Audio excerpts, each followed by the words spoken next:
Amém? Lucas 18, 31. Diz assim: tomando consigo os 12, disse-lhe Jesus: eis que subimos para Jerusalém, e vai cumprir-se ali tudo quanto está escrito por intermédio dos profetas, no tocante ao Filho do Homem. Pois será ele entregue aos gentios, escarnecido, ultrajado e cuspido.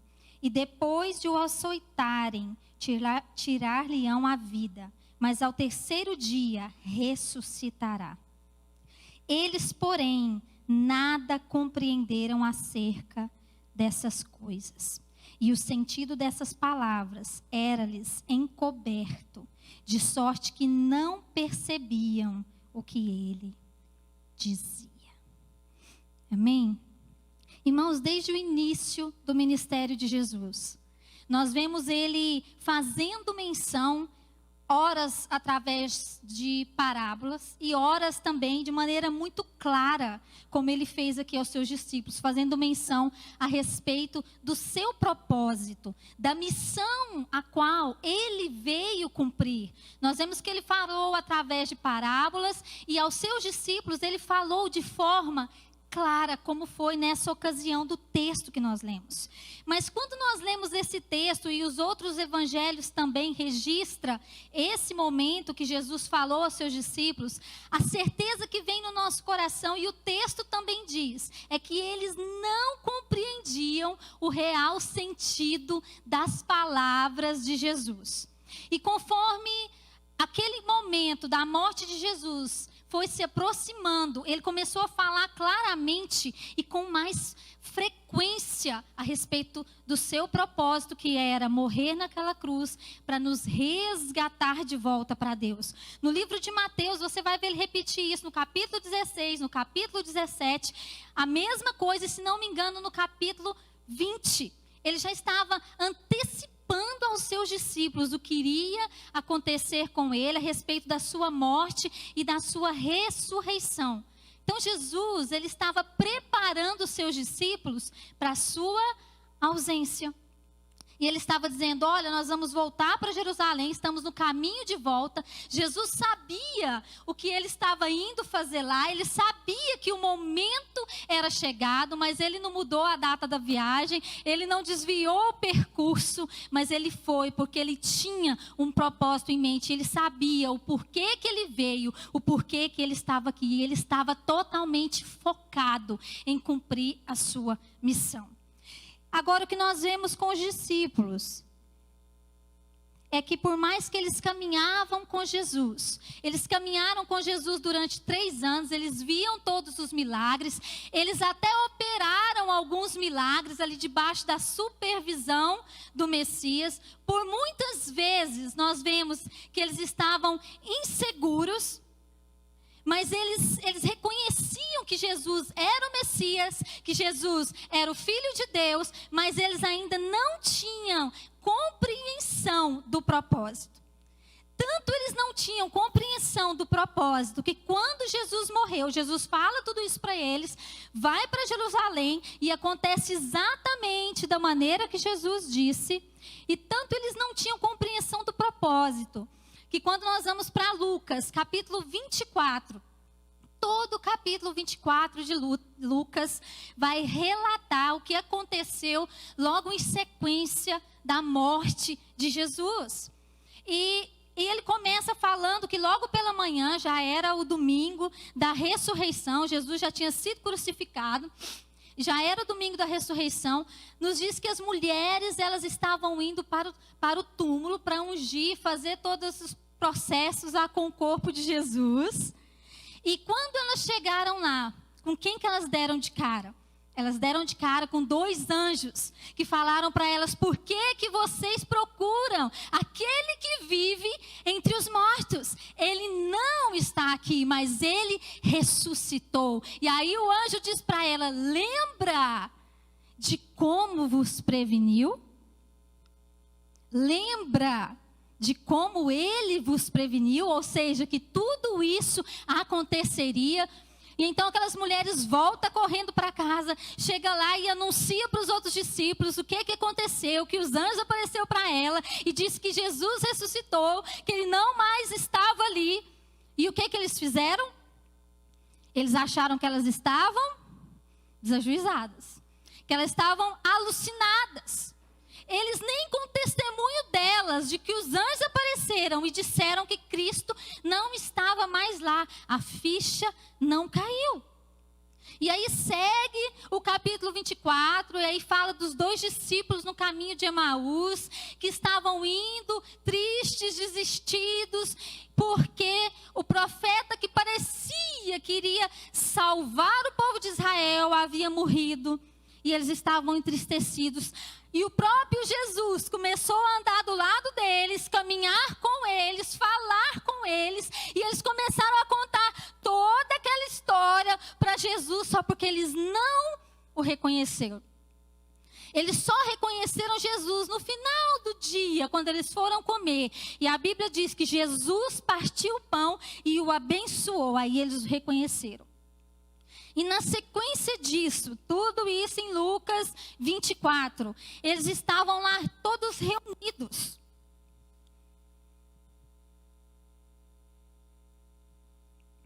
Os gritos fizeram efeito. Eles estavam lá todos reunidos, irmãos, conversando sobre tudo aquilo que estava acontecendo. E eles não estavam entrando em acordo, porque a ficha não tinha caído de tudo que Jesus tinha dito para eles. Eles não entenderam o propósito.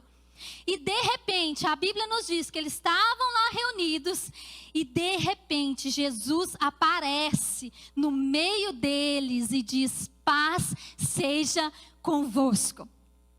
E mesmo assim, ele teve que mostrar as feridas, porque eles estavam achando que era um fantasma. E mostrar as feridas também não foi suficiente, porque Tomé teve que tocar, ele teve que conferir. Então isso nos mostra que eles ainda não haviam compreendido o propósito, compreendido as palavras que Jesus havia dito para eles, que tudo aquilo, irmãos, Jesus só faltou desenhar: vai acontecer isso, eu vou ser preso, vão me açoitar, vão me humilhar, eu vou ser crucificado e eu vou ressuscitar ao 3º dia. Jesus repetiu isso por várias vezes, mas eles não compreenderam. Então, Jesus, antes de ser assunto aos céus, ele ainda passou ali 40 dias, trazendo para eles as últimas recomendações. E a Bíblia nos diz, quando você vai, terminando o capítulo de Lucas, ele vai dizer assim, que Jesus abriu o entendimento deles para que eles pudessem entender as Escrituras. Preste atenção nisso, que lá na frente nós vamos tocar nisso. Jesus abriu-lhes o entendimento para que eles pudessem entender tudo aquilo que ele havia falado. Porém, ele disse para eles: permanecei em Jerusalém, até que do alto sejais revestidos de poder. Então, o que nós entendemos aqui é que por mais que eles estiveram com Jesus, seguiram Jesus durante esses 3 anos, eles ainda não tinham o DNA do Pai. E tudo isso que eu falei foi para chegar até aqui, que o Joab já fez a introdução para mim agorinha aqui. Tudo isso que eu disse foi para chegar até aqui.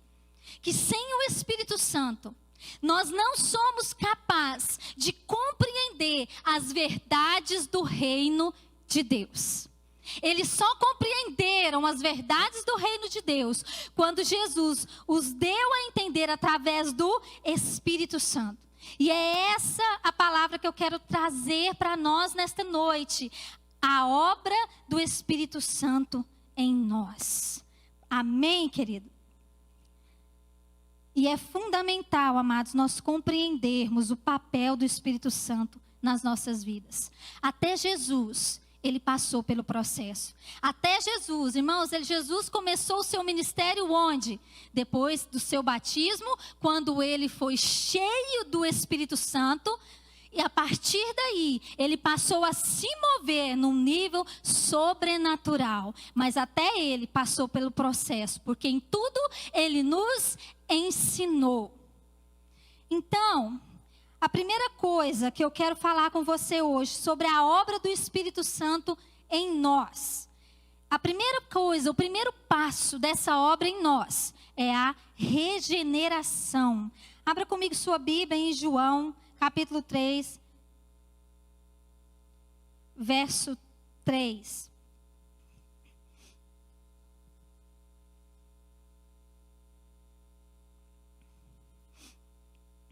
João 3, 3. A isto respondeu-lhe Jesus: em verdade te digo, que se alguém não nascer de novo, não pode ver o reino de Deus. Perguntou-lhe Nicodemos: como pode um homem nascer sendo velho? Porventura pode voltar ao ventre materno e nascer segunda vez? Respondeu Jesus: em verdade te digo, quem não nascer da água e do Espírito não pode entrar no reino de Deus. Irmãos, aqui Jesus, ele deixa claro que para fazer parte do seu reino, para fazer parte do reino de Deus, que é necessário nascer de novo através do seu Espírito. Agora, para que esse direito de me tornar nova criatura e fazer parte desse reino me fosse dado, era necessário que Jesus concluísse a sua missão.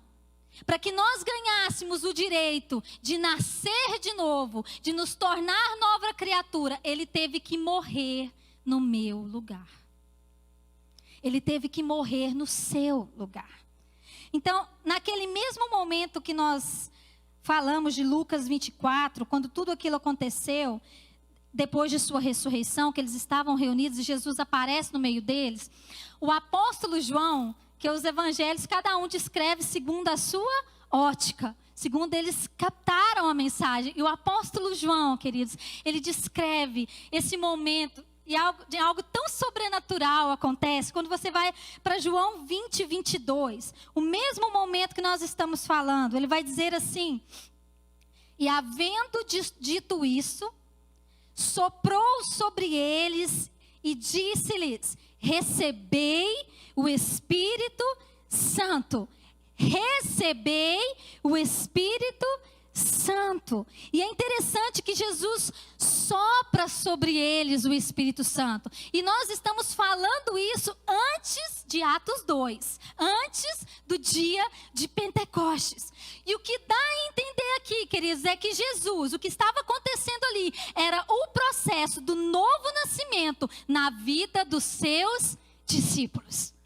Irmãos, que coisa exclusiva, que coisa maravilhosa. Então ele sopra sobre ele o Espírito Santo, e a palavra grega para soprou aqui é o mesmo verbo usado lá em Gênesis capítulo 2, versículo 7, onde Deus soprou nas narinas de Adão o fôlego de vida. Ele estava colocando uma parte dele no homem. Sem o fôlego de vida, Adão era só um boneco de barro. Mas para que Adão se tornasse alma vivente, foi preciso que Deus assoprasse o fôlego de vida nele, o fôlego do Todo-Poderoso. E a mesma palavra soprou aqui, ela é usada no livro de Ezequiel, capítulo 37, na visão do vale de ossos secos. Quando Deus pega Ezequiel, leva ele e abre essa visão diante dele, de um vale de ossos secos, e diz para ele assim: pode por acaso esses ossos tornar a viver? E ele diz: Senhor, tu sabes. E ele diz para Ezequiel: profetiza sobre esses ossos. E ele libera a palavra, e conforme ele libera a palavra, irmãos, os ossos começam a se bater um no outro, e cada osso junta no seu osso, e começa a crescer tendões, e começa a crescer carne, e começa a crescer pele. E aí ele diz: mas ainda não há vida neles, porque não há espírito. Aqui a palavra espírito é espírito humano. não havia espírito. E ele diz: profetiza, ó espírito, vento que vem dos quatro cantos, sopra. E o espírito veio sobre eles. E a Bíblia nos diz que se levantou um exército. E esse sopro é a mesma palavra que nós estamos falando. E quando você vai para o final de Ezequiel 37, ele vai dizer assim: porei sobre vós o meu, agora ele está falando do Espírito Santo, do Espírito de Deus. Agora que eu fiz tudo novo, eu porei sobre vós o meu Espírito. Irmãos, essa é a mesma palavra que Jesus, esse mesmo sopro, assoprou sobre os seus discípulos. E eu acredito que era o processo do novo nascimento. Quando nós lemos esse texto de Ezequiel, eu não estou aqui afirmando, mas a Bíblia nos diz que o Velho Testamento ele é a sombra do Novo. Irmãos, quando eu olho para esse texto, a única coisa que eu consigo pensar é que um dia eu estava lá, naquele vale de ossos secos. Eu e você, nós fazíamos parte daquele vale de ossos secos, porque nós estávamos longe de Deus, sem vida, sem esperança, mas Ele providenciou para nós o caminho, para que nós pudéssemos voltar para Ele, e Ele fez de nós nova criatura. Ele nos deu um espírito novo, porque o espírito humano estava morto por causa do pecado, e então Ele derramou sobre nós o espírito dEle. Ah, queridos, Deus é maravilhoso, e Ele fez nova todas as coisas. Não é aquele versículo que a gente aprende quando aceita Jesus: se alguém está em Cristo, nova criatura as coisas velhas já passaram, eis que tudo se fez novo. E você vai para Colossenses capítulo 2, versículo 13 e 14, e diz assim: e a vós outros que estáveis mortos pelas vossas transgressões e pela incircuncisão da vossa carne, vos deu vida juntamente com Ele, perdoando todos os nossos delitos, tendo cancelado o escrito de dívida que era contra nós e que constava de ordenanças, o qual nos era prejudicial, removeu inteiramente, encravando onde? Na cruz. E agora, da mesma forma, Jesus sopra sobre eles e faz deles novas criaturas. Ele inaugura o reino de Deus. Logo após, irmãos, Ele ressuscitar, logo após Ele retomar o direito sobre o homem, Ele inaugura o reino de Deus, dando nova vida aos seus discípulos. É isso que Ele faz. Ele nos dá nova vida. Isso é a regeneração. Mas a regeneração, ela é só o início, ela é só o começo da maravilhosa obra do Espírito Santo em nós. Porque Ele ainda tem um papel fundamental na nossa jornada. A segunda coisa que o Espírito Santo faz é trazer o entendimento do propósito. Como nós já lemos aqui e já falamos, que os discípulos eles só receberam o entendimento, eles não tinham esse entendimento do propósito, eles só receberam o entendimento quando Jesus lhes abriu os olhos. E quando isso aconteceu? Quando Jesus soprou sobre eles o Espírito Santo. Então, o propósito, a visão deles foi aberta para compreender o propósito. E a obra do Espírito Santo, irmãos, ela é essencial em nós para compreendermos as verdades de Deus. Isso é uma obra espiritual. Não é algo que nós podemos fazer sozinhos, através do meu conhecimento. Não.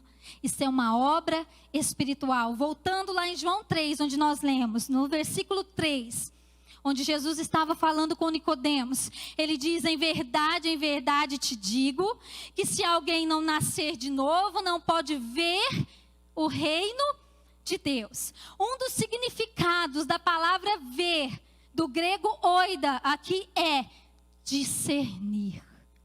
Então ele está dizendo o quê? Que se alguém não nascer do Espírito, não pode discernir o reino de Deus. Por isso os discípulos não compreendiam. E o próprio Jesus disse a eles: vocês não entendem agora, mas vai chegar o dia que vocês vão compreender. Abra sua Bíblia comigo em 1 Coríntios capítulo 2. A partir do verso 11.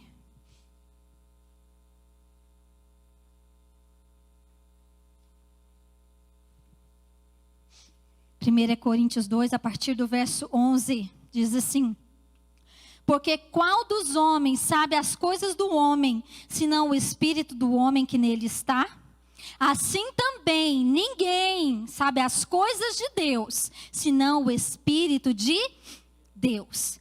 Mas nós não recebemos o espírito do mundo, mas o espírito que provém de Deus, para que pudéssemos conhecer o que nos é dado gratuitamente por Deus, as quais também falamos, não com palavras que a sabedoria humana ensina, mas com as que o Espírito Santo ensina, comparando coisas espirituais com espirituais. Ora, o homem natural não compreende as coisas do Espírito de Deus, porque lhes parecem loucura, e não pode entendê-las, porque elas se discernem como? Espiritualmente. Mas o que é espiritual discerne bem tudo, e ele de ninguém é discernido. Porque quem conheceu a mente do Senhor para que possa instruí-lo? Mas nós temos a mente de Cristo. Nós temos a mente de Cristo. Irmãos, na nossa humanidade, nós somos totalmente incapazes de discernir as coisas de Deus. Somente o Espírito Santo, que mora dentro de nós, que vive dentro de nós, é capaz de nos revelar as verdades do reino de Deus, como nós acabamos de ler. Então, quando o Espírito Santo passa a viver dentro de nós, como Joabe começou falando, tudo começa a fazer sentido na sua vida. Tudo começa a fazer sentido na nossa vida. Sabe, todas aquelas perguntas que um dia nós já fizemos. Por que eu nasci? Por que eu vim a este mundo? Qual que é o propósito de eu estar aqui? Qual que é o propósito de Deus para mim? Por que eu nasci nessa família? Por que eu nasci neste tempo, nessa época? Por quê? Por que eu tive que passar por isso e por aquilo? Sabe, irmãos, tudo começa a clarear. É como a névoa que vai passando. Tudo começa a se desvendar. Então, um senso de propósito é gerado dentro de nós. Porque agora eu sou nova criatura. E agora o Espírito Santo, ele me dá discernimento deste propósito. É isso que ele faz na nossa vida. Ele traz o entendimento das verdades do reino de Deus para mim. E nós passamos a compreender tudo. João 14, 26 vai dizer assim: mas aquele Consolador, o Espírito Santo, que o Pai enviará em meu nome, esse vos ensinará todas as coisas, e vos fará lembrar de tudo quanto vos tenho dito. Esse Espírito, querido, ele mora dentro de você.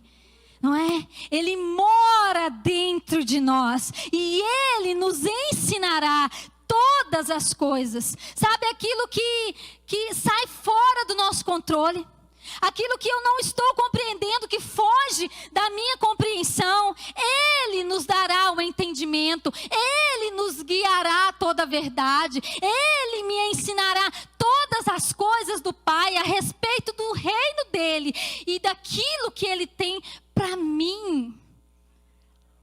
Ele traz clareza de propósito. Preste atenção, o Pai, ele estabeleceu o propósito. Jesus, ele veio abrir o caminho que estava bloqueado e trazer as verdades do reino. E o Espírito Santo é aquele que vai abrir o meu entendimento para compreender as verdades do reino e nos capacitar para viver o propósito. Esse é o papel do Espírito Santo na nossa vida. Esse é o papel dele na nossa vida. Você não está sozinho, querido. Você não está sozinho. Irmãos, tem hora que eu acho que a gente não consegue entender o que é isso. A gente não consegue compreender, irmãos, o que é um Deus vivendo dentro de nós. Você para pensar que tem um Deus vivendo dentro de você, que te assiste o tempo todo, que te vê o tempo todo, que vê tudo que você está fazendo, hashtag fica a dica. Ele está aí. Nós precisamos nos apropriar dessa verdade, irmãos, porque isso vai trazer só benefícios para nós. Irmãos, meu Deus. Queridos, a terceira coisa que o Espírito Santo traz, seguindo essa direção desse texto que nós lemos. Uma coisa é o novo nascimento, que é aquilo que Jesus produziu nos seus discípulos, quando ele soprou sobre eles. Outra coisa é o revestimento do Espírito, é ser cheio do poder. Tanto que isso aconteceu em etapas diferentes. Então, a terceira coisa que o Espírito Santo faz é nos revestir de poder. É nos encher do seu poder. Não é? E quando você vai para Atos capítulo 1, versículo 8, ele vai dizer, Jesus dizendo, e recebereis poder ao descer sobre vós o Espírito Santo, e ser-me-eis minhas testemunhas, tanto em Jerusalém, como em toda a Judeia e Samaria, e até onde, irmãos? Até onde, irmãos? Até os confins da terra. Agora, poder aqui vem da palavra grega, dunamis. Você já deve ter ouvido essa palavra por aí. Dunamis, que significa força, habilidade, poder inerente, poder que reside em uma coisa pela virtude da sua natureza, poder para realizar milagres. Ele estava dizendo, sabe esse poder que habita em mim? Esse poder que me leva a realizar todos esses milagres, agora vocês vão ser cheios deste mesmo poder. Não, você não entendeu não. Irmãos, o mesmo poder que habitava em Jesus através do Espírito Santo de Deus, esse mesmo poder, ele está dentro de nós. Então, quando você segue para Atos 2, a partir do verso 1, vai dizer assim: ao cumprir-se o dia de Pentecostes, estavam todos reunidos no mesmo lugar. De repente veio do céu um som, como de um vento impetuoso, e encheu toda a casa que estavam assentados, e apareceram distribuídas línguas entre eles, como de fogo, e pousou sobre cada um. Todos ficaram cheios do Espírito Santo e passaram a falar em outras línguas, segundo o Espírito lhes concedia. O dunamis de Deus veio sobre eles ali naquele lugar. E eles começaram a falar línguas, ali havia vários povos de nações diferentes naquele lugar. E eles começaram a falar línguas de outras nações, das quais eles não haviam aprendido. E você sabe o que eles estavam falando nesses outros idiomas? Eles estavam falando das grandezas de Deus, é isso que está lá. Eles começaram a falar em outros idiomas que eles nunca haviam aprendido, das grandezas de Deus. Agora, o revestimento do Espírito Santo, ele tem um propósito, irmãos. E não é fazer de nós super crentes. Não. É apesar das nossas fraquezas. É apesar das nossas debilidades. Nós sermos testemunhas de Cristo. Não foi o que Jesus disse, vocês vão ser minhas testemunhas. Esse revestimento de poder não é para a gente ficar por aí se exibindo, não. Se aparentando ser super crentes, não. É para nós sermos testemunhas de Cristo. Fazendo o quê? O que eles fizeram naquele dia. Falando das grandezas de Deus. Do reino de Deus. O poder que ele fala aqui, esse dunamis, é uma capacitação, irmãos, do alto, para que nós possamos cumprir uma missão. Entende? É para isso. Não é para me exibir, não é para eu achar que eu sou super agora, não. É uma capacitação do céu para que eu vá e cumpra a minha missão. E esse poder está acessível para você. Preste atenção, querido, no que eu vou te dizer. Sabe quando você está fraco? O dunamis de Deus, porque o que lá em 2 Coríntios 12, 9, não é? Quando você está fraco, esse poder vem e se aperfeiçoa nas nossas fraquezas. É a mesma palavra, dunamis. Então, quando nós estamos fracos, o dunamis de Deus vem e ele se aperfeiçoa nas minhas fraquezas. Aperfeiçoar aqui significa completar aquilo que está faltando em mim. Aperfeiçoa nas minhas fraquezas. Aquilo que falta em mim, Ele tem. Aquilo que eu não sou, Ele é. Porque o poder dEle se aperfeiçoa nas minhas fraquezas. Então não é pela minha força. Não é isso que o profeta Zacarias diz. Não é por força, nem por poder. Poder aqui está falando de força humana, mas é pelo meu Espírito, diz o Senhor. Então, querido, não é na nossa força, não é na força do seu braço, não, mas é através do Espírito do Senhor. É para aqueles momentos em que nós nos sentimos desistidos. Quem aqui nunca se sentiu desistido? Totalmente impotente, enfraquecido. Sabe o que acontece?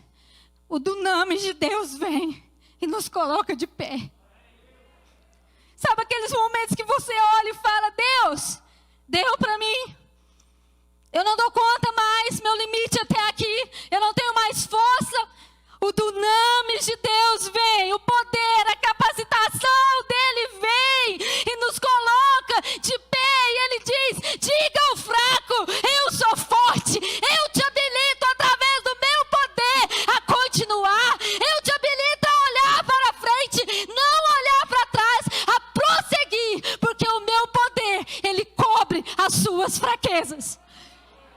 Irmãos, o poder dele cobre as nossas fraquezas. Porque aquilo que nós não somos, Ele é. Ele é e Ele mora aqui, irmãos. Irmãos. Ai, queridos, o dunamis de Deus está à nossa disposição. Você crê? Irmãos, eu não sei como é que você chegou aqui hoje, não. Mas eu sei que se você desejar, se você ansiar por isso, você pode sair daqui transbordando desse poder, cheios do dunamis de Deus, do Todo-Poderoso. Ai, Jesus. E o último ponto que eu quero trazer sobre a obra do Espírito Santo em nós é que o Espírito, ele nos traz direção. Ele nos traz direção. A partir daquele dia, irmãos, aqueles discípulos, irmãos, que estavam escondidos quando Jesus apareceu para eles. Quando você lê o Evangelho de João, ele vai dizer que eles estavam trancados com as portas fechadas, porque eles estavam com medo da perseguição. Sabe o que aconteceu com aqueles discípulos, irmãos, depois que eles receberam o dunamis de Deus? Irmãos, foi uma loucura geral. Aqueles homens simples, aqueles homens humildes, eles fizeram uma romba naquele lugar. Eles se espalharam, a chave virou e eles começaram a pregar o evangelho com ousadia, porque agora eles não estavam mais na força do seu braço, eles estavam debaixo do dunamis de Deus e sendo guiados pelo Espírito de Deus. E aonde o Espírito mandava eles iam. O que o Espírito mandava ele falar? Estou suando? O que o Espírito mandava ele falar, eles falavam. Sabe por quê? Porque agora eles já eram nova criatura. Porque agora eles já tinham um entendimento, uma visão clara do propósito. Porque agora eles estavam cheios do dunamis de Deus. E eles eram conduzidos pelo Espírito de Deus. Irmãos, o Espírito de Deus, Ele quer nos conduzir. Ele anseia em nos conduzir, em dirigir os nossos passos. Agora deixa eu te dizer que nem sempre o Espírito Santo vai nos conduzir da maneira que a gente acha que Ele tem que fazer. Não é, irmãos? A gente cria tantas expectativas do que Deus tem que fazer para mim e por mim, de como eu quero que as coisas aconteçam, de como eu quero que as coisas aconteçam comigo, cheguem até mim, só porque não é sobre você e nem sobre mim. Peraí, quem que está no comando, querido? Quem que está no comando? Precisa ser Ele. Precisa ser Ele. Meu irmão, muitas vezes nós queremos confundir, porque no fundo a gente sabe que a vontade dEle nem sempre vai ser a minha. Aliás, most of the time, né, Andréia? Não será a nossa vontade. E nem sempre Ele vai nos conduzir da maneira que nós achamos que Ele tem que nos conduzir. Jesus, quando o Espírito desceu sobre Ele, a Bíblia, o que aconteceu logo em seguida? Para onde que o Espírito conduziu Ele? De cara, está começando o meu ministério, estou soprando fogo aqui. Para onde que Jesus conduziu? Para onde que Ele foi conduzido pelo Espírito, irmãos? De cara para o deserto, meu querido. Ele foi conduzido, é assim que diz, pelo Espírito ao deserto. Para ser o quê? Tentado. Uau! Para ser tentado. E depois para onde que o Espírito conduziu ele, irmãos? O Espírito começou conduzindo ele para o deserto e concluiu levando ele para onde? Para a cruz. Por que que eu acho que o Espírito só tem que me levar às águas tranquilas? Não é? Leva-me às águas tranquilas. Por que que eu acho isso? Se o meu Jesus começou o ministério dele sendo levado para o deserto e concluiu pregado naquela cruz para me dar vida, por que que eu acho que para mim só tem que ser águas tranquilas? Por que que eu acho que tem que ser do jeito que eu penso que tem que ser? Queridos, ou nós somos conduzidos por esse Espírito, ou não. Ou Ele me guia de fato e de verdade, ou não. Porque eu não posso querer exigir de Deus e achar que Ele tem obrigação de me livrar dos desconfortos e das dores que eu vou sofrer na jornada. Se o meu Jesus começou num deserto, guiado pelo Espírito, e terminou numa cruz. Deixa eu te falar, irmãos, nossa recompensa não está aqui não, querido. Não está aqui não. Se nós queremos receber a nossa recompensa aqui, nós vamos perder a eterna. A nossa recompensa está lá, escondida com Deus, para aqueles que forem guiados pelo seu Espírito aqui nessa terra. Irmãos, nós temos vivido um tempo onde nós temos visto as pessoas abandonar o Evangelho, porque dizem que não acreditam mais em Deus. Oi? Hein? Irmãos, não pode ter nenhum vento contrário. Que tipo de crente é os crentes dessa geração, irmãos? Irmãos, que tipo de Bíblia que o povo anda lendo lá fora, irmãos? Porque eu não consigo entender. Não aguenta um vento, irmãos. Primeiro vento que sopra, já estão pulando fora do barco. Irmãos, a Flávia veio aqui e falou sobre a tempestade, onde os discípulos estavam no barco, Jesus estava lá dormindo. A tempestade estava acontecendo? Sim, mas quem que estava naquele barco, irmãos? Jesus. O vento estava soprando? Sim, mas quem que estava naquele barco, irmãos? Jesus estava lá. Agora, muitos crentes da nossa geração, o primeiro vento que vê, quando eles veem a nuvem do tamanho da mão de um homem, eles já querem pular fora do barco. Eles já estão desistindo do Evangelho, como a gente vê por aí nas redes sociais. Pessoas que foram criadas dentro do evangelho. Não, eu desisti porque eu não acredito mais em Deus. Oi, querido. Irmãos, eu não posso esperar nada mais, nada menos do que o que Jesus passou para mim. Por que eu acho que Deus tem que me livrar de todo o sofrimento da minha jornada? Em quem que eu estou me espelhando? Em quem que nós estamos nos espelhando?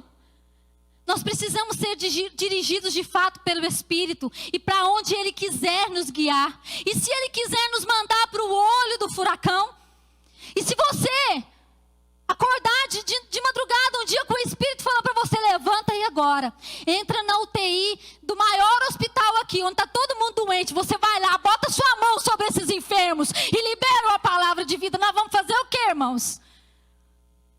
Nós vamos ficar, não vou não, vou pular fora do barco. Querido, o Espírito de cura habita dentro de nós. Irmãos, deixa eu te dizer, eu não estou dizendo para a gente ser imprudente. Não, faça tudo que você tem que fazer. Faça a sua parte. Seja modelo, seja exemplo. Mas deixa eu te dizer uma coisa. Não vai ficar trancado, com medo de tudo não. Porque existe um Espírito de Deus dentro de você. Um Espírito de cura. Um Espírito de ousadia. E se Ele mandar você levantar e vai, você tem que ir. É isso, irmãos. É duro, Ale, é duro, mas é a verdade. Irmãos, os crentes da nossa geração precisam de palavras duras, palavras que nos confrontam, irmãos. Porque nós somos tendenciosos a ser acomodados e achar que só Deus tem que fazer tudo. Eu não. Nós somos canais de Deus ou não? Nós não somos testemunhas deste Deus? Nós não oramos e dizemos, Senhor, me usa. Usa-me, Senhor. Então deixa Deus te usar. Deixa Deus te usar. Deixa Ele te guiar. Aonde Ele te mandar, vá. Se Ele te mandar falar, fale. Porque nós temos sido negligentes muitas vezes. Porque o Espírito nos guia muitas vezes a falar. E nós não falamos. Sabe por quê? Porque não é confortável para mim. Eu vou me indispor com essa pessoa. E em nome de me indispor com essa pessoa, eu vou me indispor com Deus. Queridos, deixa o Espírito Santo te guiar. Deixa eu te dizer, para a gente encerrar. Não existe nada que o Espírito Santo possa te guiar, que Ele mesmo não esteja apto para realizar. Nada. Se Ele te mandar, vai, você vai, porque o recurso está lá. Está lá. Fique de pé.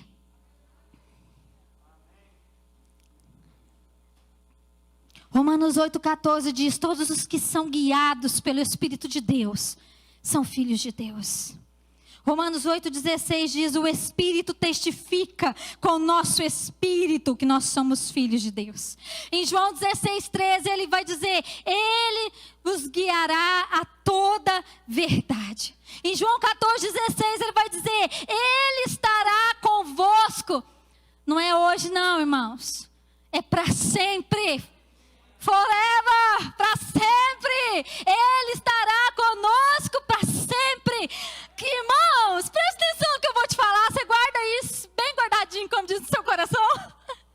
Ele estava presente lá no início, quando nós nos tornamos nova criatura. Ele está presente conosco durante a nossa jornada aqui, nos fortalecendo, nos habilitando e nos conduzindo para cumprir o propósito. E Ele estará presente no final, naquele grande dia, ao soar da trombeta de Deus, quer estejamos vivos ou mortos, onde nós vamos ressuscitar e receberemos um corpo transformados e vamos subir de encontro ao nosso Criador, irmãos. Ele estará conosco até o final. Irmãos, eu estou tomada por um mover do Espírito aqui, irmãos, desde a hora que eu entrei aqui. Irmão, você não vai sair daqui hoje não, irmãos, do jeito que você entrou neste lugar. De que você está precisando? Você está precisando nascer de novo? É hoje, irmãos, hoje é o dia. É agora, essa é a hora. Você está precisando de entendimento do propósito? Ele vai te dar entendimento. Você está precisando ser cheio do dunamis de Deus? Ele vai te encher nesta noite. Você está precisando de direção. Ele tem direção para te dar, meu querido. Ele tem direção para te dar. Só deixa Ele guiar os seus passos. Deixa Ele conduzir os seus pés. Muitas vezes nós pedimos: Senhor, guia os meus pés, guia os meus passos. Mas nós não estamos dispostos a ir. Permita que esse Espírito conduza a sua vida. Feche os seus olhos, levanta suas mãos, irmãos. Irmãos, há um mover de Deus aqui neste lugar. Irmãos, tem dunamis demais aqui, irmãos. Tem poder aqui. Se você está fraco, o poder dele cobre a sua fraqueza.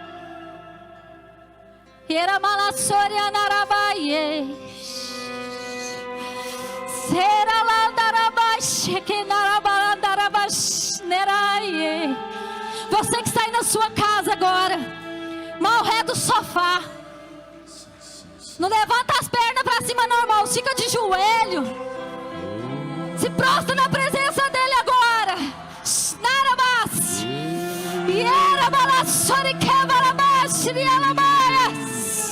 Deus, nós clamamos pelo seu poder nesta noite, pela manifestação do teu nome sobre nós.